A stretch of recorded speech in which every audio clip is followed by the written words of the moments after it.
I'm Martha Freymann Miser, and this is my co-analyst, Shelley Gertzog Cowan. We're here to tell the story of Kirkland's class of 1975, who we were, and how we shaped Kirkland's short, dynamic life. Yay!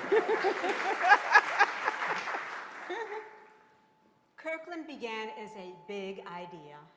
In 1961, Hamilton College faced times that were a-changin', impending waves of baby boomers, threats from the Soviet Union, and the rumblings of a cultural revolution.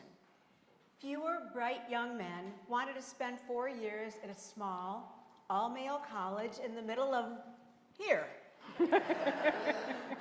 Visionary President Bob McEwen had other concerns: Hamilton's rigid curriculum, an aging faculty, and a social scene that revolved around binge drinking and road trips to Casanova, Skidmore, and Wells. Luckily, Hamilton's need to step it up happened in abundant times. America was ready to invest in higher education. The breakthrough came in a grant from the Ford Foundation, but there was a catch. To get the money, they needed to produce a long-range plan. The stars aligned. Hamilton saw the chance to think big. Their solution was bold. They proposed a cluster of independent coordinate colleges, starting with a college for women. Why women?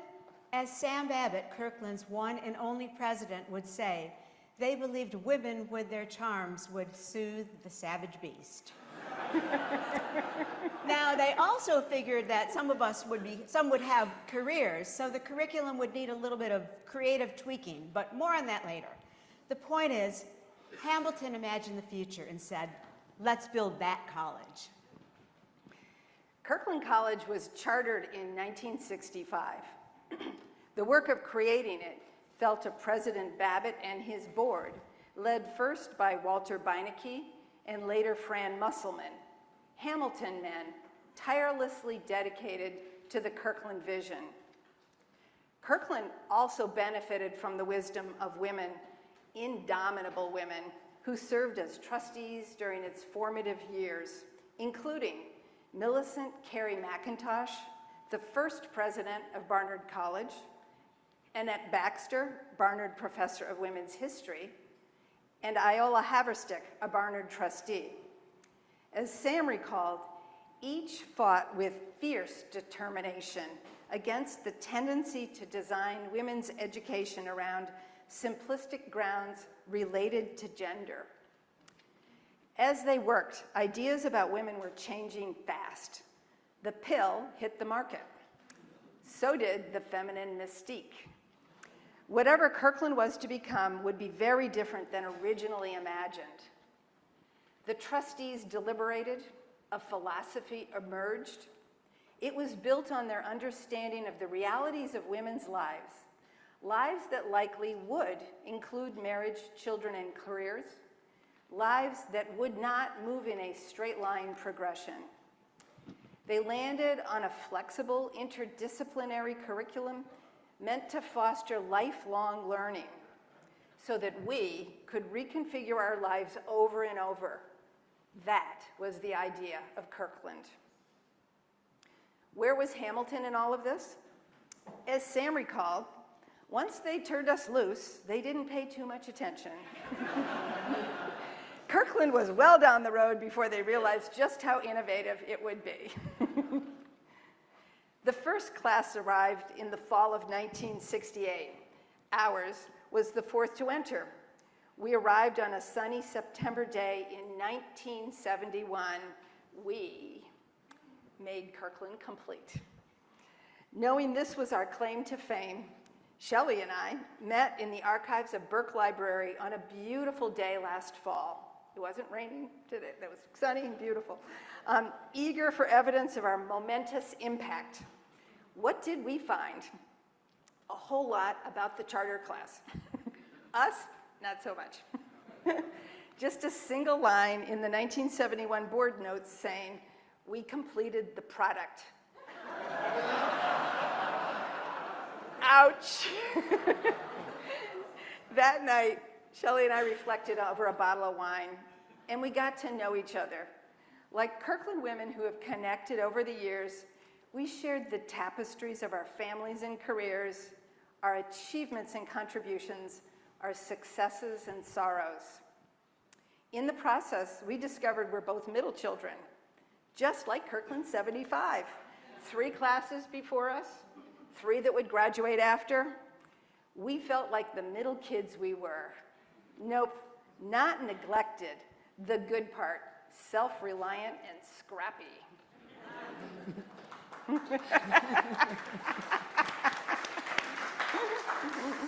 Think about it. Parents make a big deal about the first kid's milestones, like learning to ride a bike.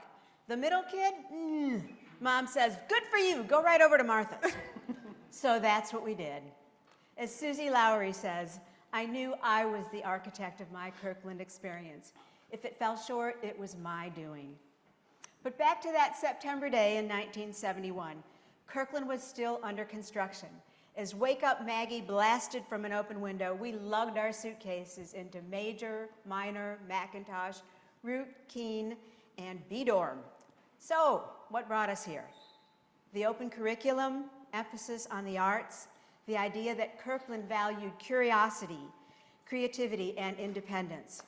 Heather Brindle-Wolfe speaks for many of us, saying, independent studies suited my independent nature. And no grades. That was a big one. By the time we applied, word was getting out. We heard it from guidance counselors, uncles, family friends, or in my case, guys with girlfriends in the charter class who said, trust me, Kirkland is the place for you. Some from the city liked the idea of a small, open-minded college in a rural area. Some liked the coordinate relationship with Hamilton. Some just liked the vibe. Phyllis Cowan, Marianne Udow, Julie Weinstein, and Catherine Cluett-Belden all grew up with strong, educated, trailblazing moms. Catherine says, I was raised by an entrepreneurial mother who succeeded at each career she chose. It never occurred to me I couldn't do something. Kirkland seemed like the ideal place for me. But my first personal favorite, what Beth Martin said. They had no rules, and I didn't like following rules. We came from public schools, private schools, and boarding schools, from upstate Central and Western New York, from the city and surrounds, and a long swath of the East Coast. A few from out west and a few from abroad, like Toshiko Takuchi from Kobe, Japan. Most of us were from well-educated, upper middle class, or wealthy families. Just under half of us were Jewish. Most of us, 96% to be exact, were white. We may have looked homogeneous, but we were not. We were young women with a wide range of personalities, life experiences, and emotional needs at a college that was isolated and small. Some of us felt like strangers in a strange land. More than a few mentioned a sophistication divide, especially with those from the city. And here's to our sisters of color, of which there were so few. In his account, Sam often reflects on the unique challenges faced by Black and Latina students, quoting one who said, I know it has been hard. We struggled, but we have to keep moving on in peace. In any case, it took a certain kind of grit to make it. Compared to peer institutions, Kirkland had a high attrition rate, our class included. If Kirkland didn't work out for some, they were gone by sophomore year. Making friends was important. While some found it tough, others fell into instant friendships, like Catherine Livingston Kriegler, who said, I met my best friend my freshman year, and we're still best friends today. We forged bonds through groups like theater, sports, committees, and choir, the Black and Latin Student Union, and SAFO, the support group founded by gay students during our senior year. We debated in the assembly, the hallmark of Kirkland's self-governance, thanks to Maggie Landau, who ran the assembly, and later the first Kirkland Alumni Association. We saw noteworthy speakers, we watched movies. Susan Lewis Kay recalls the auditorium in the old science building where she met her husband Gordon one frigid winter night. The film was Andy Warhol's Trash, which opens with a naked couple dancing. We started exchanging quips and ended up holding hands, she wrote. I remember saying, "You might regret this when the lights go on."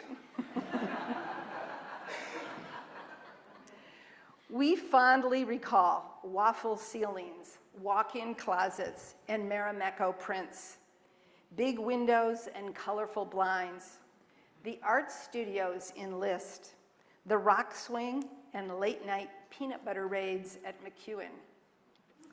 And across the road, Carnegie, the light in Sage Arena, the stacks at the old library, and the chairs upstairs at Bristol where you could look out over the quad. The great outdoors figured large, riding bikes, cross-country skiing, skinny dipping in the reservoir, walking in Kirkland and Root Glens, the sharpness of the air in winter, and sliding out of dorm windows on plastic trays because there was so much snow. We spent evenings at the pub, Utica Club, 25 cents a beer, and that jukebox be still our tender hearts. Off-campus life included trips to the cider mill, the bakery next to the firehouse, best brownies ever, Don's Rock, and the Shoe. For some, social life included frat parties. Now, I'm pretty sure I never missed a gin and juice. Martha never heard of gin and juice.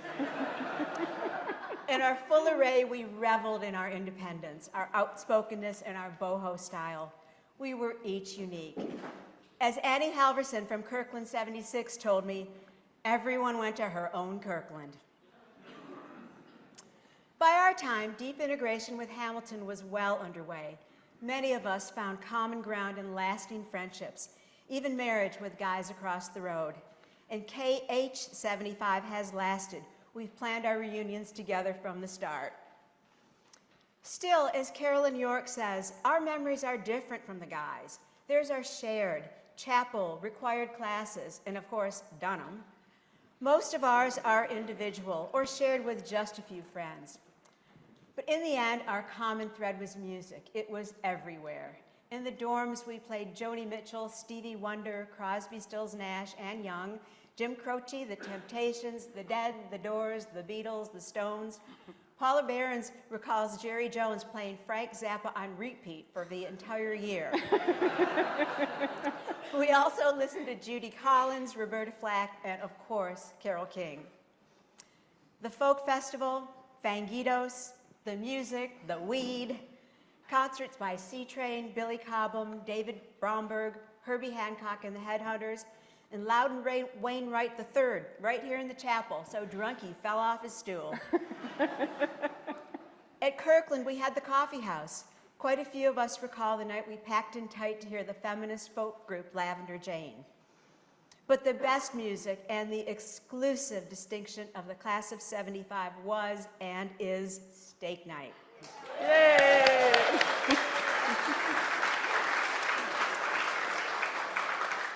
Jeb, Bobby, Ace, and Don, and often Jeb's brother Jock. We saw you open for Taj Mahal.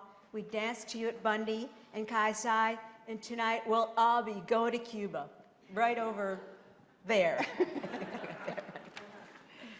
For all the challenges, we seem to have found our friends or enough to get by.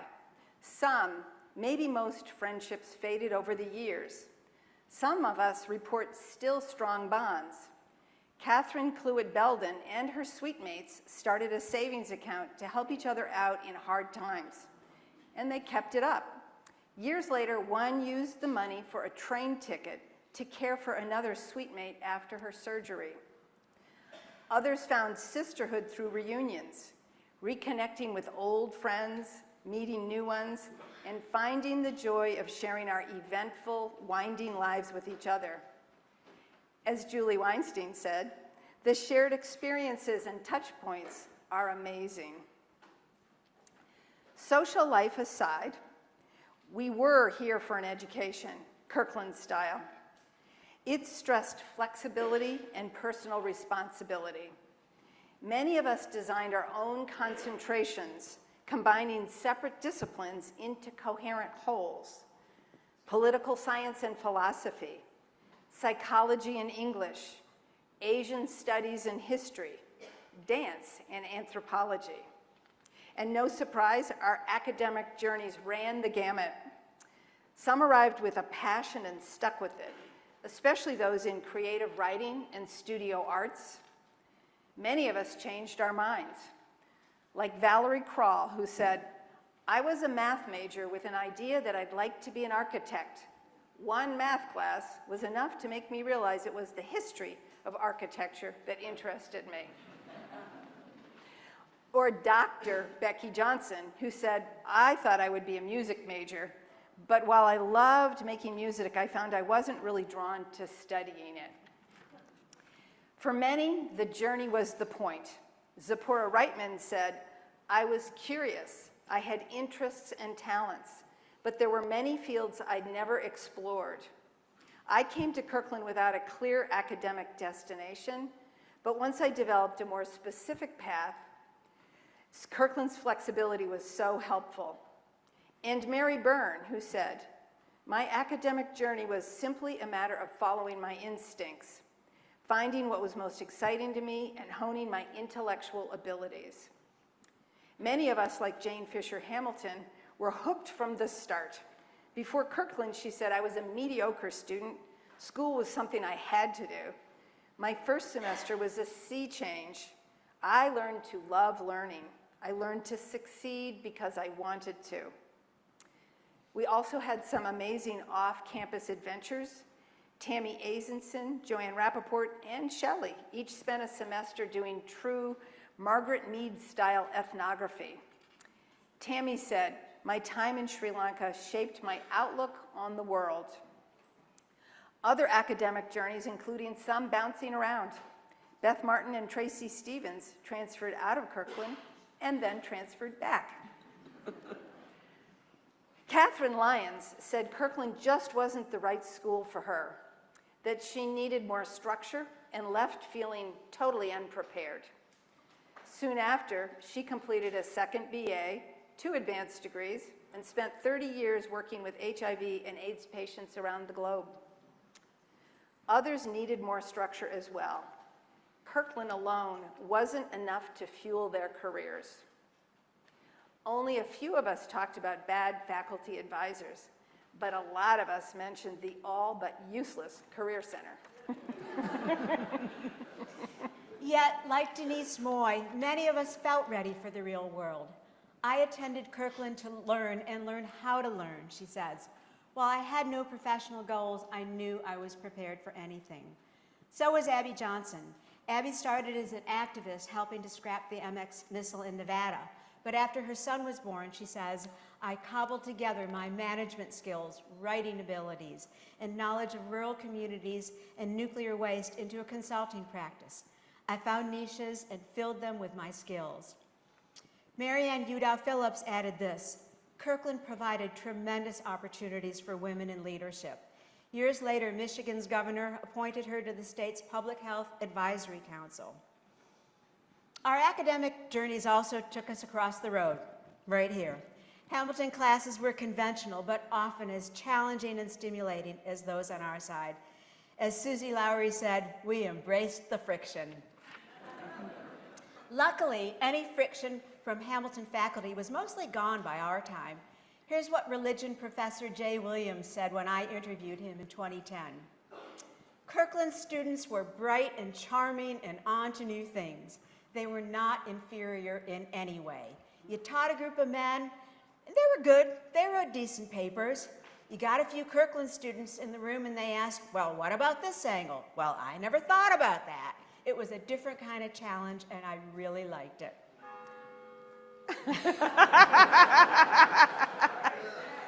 That's good timing. Yeah, very good timing. We didn't rehearse for this. By our time, fewer Hamilton advisors were discouraging students from taking our courses, and the guys who did quickly learned that Kirkland classes could be plenty tough. We credit Kirkland and Hamilton professors alike for making lasting impacts in our lives. Catherine Livingston Kriegler came here knowing she wanted to write. Bill Rosenfeld helped her see writing as a career. Grant Jones showed Joanne Rappaport she could be a serious researcher, a stimulating teacher, and an inspiring mentor. Other professors who made a difference include Jose Tato, Carol Ruprecht, George Balke, Peter Marcy, David Locke, Sibylla Colby, Bill Hoffa, Fred Wagner, Nadine George, Doug Raybeck, Bruce Muirhead, Bill Salzillo, Jay Williams, and Ed Barrett. He's why I'm a writer. One hallmark of a learning organization is relentless self-examination. True to form, Kirkland engaged in vigorous debates throughout our time about identity, innovation, and coordination. One question kept coming up. We were a college of women, but were we a college for women? At a 1972 conference, trustee Annette Baxter asked what Kirkland was doing to prepare women for the emotional obstacle course of new opportunities and social pressures we'd soon encounter. That same year, the Middle States accreditation team said Kirkland was not addressing our needs as women, that our curriculum, while innovative, would equally benefit men. As a result, Kirkland's board formed a committee on Kirkland as a college for women, made up of trustees, faculty, administrators, and students. They tackled key issues, brought in gynecological and mental health services, and integrated women's studies into the curriculum. They also learned of the heart-wrenching issues our women professors faced. A scathing 1975 report attributed their 67% turnover rate to an academic model built on male-based expectations and subtle forms of discrimination that led women to feel isolated and excluded by their male colleagues. This begs the question, how did we see ourselves as women? In our senior survey, very few of us said we chose Kirkland because it was a college for women. On the other hand, Sam reported, the longer we were there, the more we seemed to appreciate the special environment that supported us as women. At the same time, the feminist movement was gaining momentum. We claimed our sexual freedom and reproductive rights. We prized our copies of our bodies ourselves. And many recall a life-changing 1973 winter study, Feminism, Past and Present. It led Tracy Stevens to declare Kirkland's first concentration in feminist studies. And it inspired me to write a paper, Why Hamilton is Sexist, which landed me in President J. Martin Caravano's office.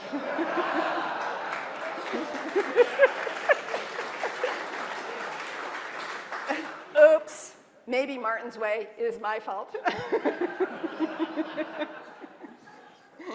But we were a long way from Me Too. We still thought of date rape as not real rape. And professors who dated students, what was that about? Yes, our identities as women were works in progress. But today, most of us credit Kirkland with the belief that we could be or do whatever we wanted. In preparing us to do significant work in the world, Kirkland was doing exactly what it was supposed to do. All the while, a sea change was happening. Vietnam, Roe versus Wade, Watergate, the 1973 recession, remember the gas lines? The heady abundance of the early 60s was long gone, in the country and on the Hill. Fundraising had always been a challenge for Kirkland, and in 1973, it only got harder. As Sam wrote, Kirkland, while still on its feet, was on the brink of having to make some new financial arrangement with Hamilton, and the thought of some kind of redefinition in our status was never very far from my mind. Here's our take.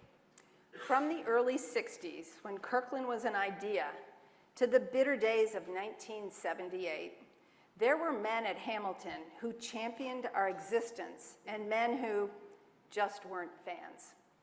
It depended on which ones were sitting at the table in any given year.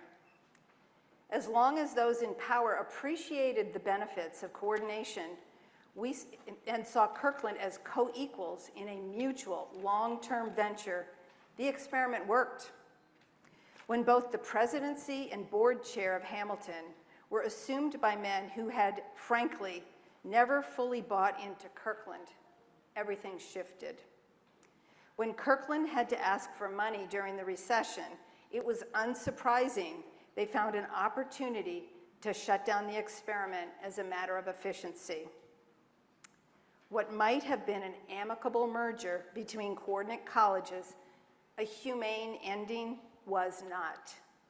Instead, Hamilton cut off negotiations with Kirkland's administration and faculty and seized unilateral control. For some, the wounds have not healed. Many alumni severed ties with the college. Yet for others, the anger faded. They moved on. Today, many embrace Hamilton as alumni, wives, parents, donors, and faculty. And many note the positive ways Hamilton has changed over the years. About a decade after Kirkland was gone, we began to hear, Hamilton is the best of Kirkland. It is. But we are more than a myth, more than a memory. We helped shape Hamilton's DNA, and our spirit remains a living part of the college today. Yet, we had those years, and what emerged from our breathtakingly innovative pedagogy is a cadre of women whose work is a testimony to that big vision. And even though the early planners held old-fashioned views of our lives and ambitions, they expressed a confidence in our capabilities and futures. And we did them proud. We are artists, entrepreneurs, pediatricians, lawyers, dancers, social workers, activists, architects, therapists, volunteers, writers, and nurses. We're change agents and public servants. We're musicians, cartoonists, filmmakers, sailors, and clergy. And teachers, lots of teachers. We have honors and advanced degrees. We've worked and lived across the globe. And we learned to pivot to factors beyond our control, like the economy, health, or loved one's needs, or by choice. Many of us completed one career and then moved on to another, often unrelated, because that's what we wanted to do. We shaped our careers just as we shaped our educations, with agency. Agency. We didn't know that word back then, but we've lived it. We are independent, creative learners, women who continue to know the joy of learning. A half a century ago, we didn't know Kirkland's history would be so brief. After us follow the last three Annalists for Kirkland's 76, 77, and 78. We hold a hope that each will find what we did, evidence of women and men who believed that students should be responsible for their educations and said, let's build that college. That night last fall, when Shelley and I shared a bottle of wine, we joked about our similarity to the Shakers, another community with lofty ideals, always dwindling in numbers, fewer and fewer until, yep. In some respects, the comparison fits. We confront the reality that our memories will go with us. Someday we will be remembered as names etched on glass. And yet, as Natalie Babbitt's everlasting tuck taught us, that's the way humans are designed. Immortality is an illusion and a curse if you actually find yourself there. What we have is more powerful. We have legacy, the people we've loved, the contributions we've made. When Sam greeted the class of 1976, he told them they'd be forever marked as the class that missed the good old days of bulldozers and mud, days we got to taste. But then he said, take it with a grain of salt, because we are not through building by a long shot. And furthermore, the kind of college we want is never static or finished. That's the women we are. We're not static, and so far, we're not finished. We are Kirkland 75, scrappy, smiling, and proud. Thank you.